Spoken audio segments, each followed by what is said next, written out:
Hola i benvinguts al tutorial del Wing. Jo us parlaré sobre el menú d'opcions. Començarem pel menú Archivo.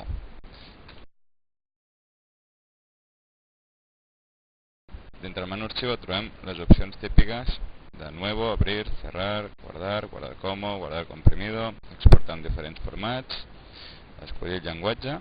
Aquí trobem els diferents llenguatges que el programa té integrats, preferències, projectes recents, és a dir, els últims projectes treballats des del programa i per sortir del programa. Passem a editar. Deshacer, repetir, cortar, copiar, copiar combinado, pegar, borrar, seleccionar todo. Una mica les opcions que hi ha per editar el projecte que estem treballant. Passam al menú de ver. Aquí trobem les diferents barres, barra herramientas, barra d'estado, barra propiedades, sobre thumbnails, que són fotos petites perquè pesin poc a la web. I l'altre apartat d'aquí baix ve a ser el que fa pels frames. Primer frame, frame anterior, frame actual, següent frame, últim frame, per moure'ns dins dels frames. Projecte. Dintre del projecte veurem les diferents opcions que hi ha aplicables al projecte que estem treballant. Editar la paleta de colors, escollir una imatge de fons, veure la informació sobre el projecte. Si l'apretem veurem que ens apareix aquí la informació del projecte.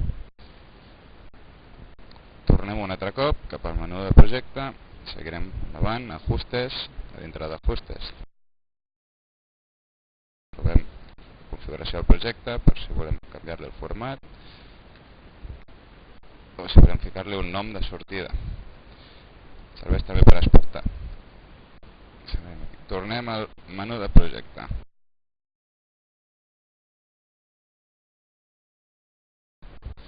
Dins del menú de projecte, generar, veure el resultat generat, insertar frames, canviar el tamany de tots els frames, recortar tots els frames, exportar el texto a archivo, importar texto de archivo, guardar plantilla, aplicar plantilla.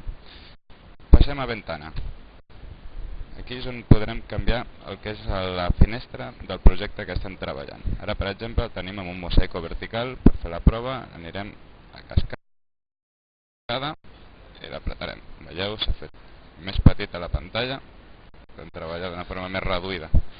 Tornem a deixar-lo com estava i el deixem aquí a vertical.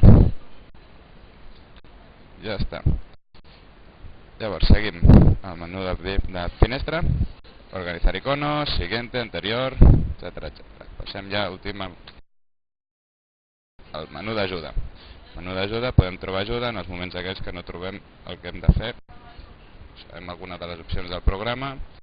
Aquí cada un que busqui el que necessiti.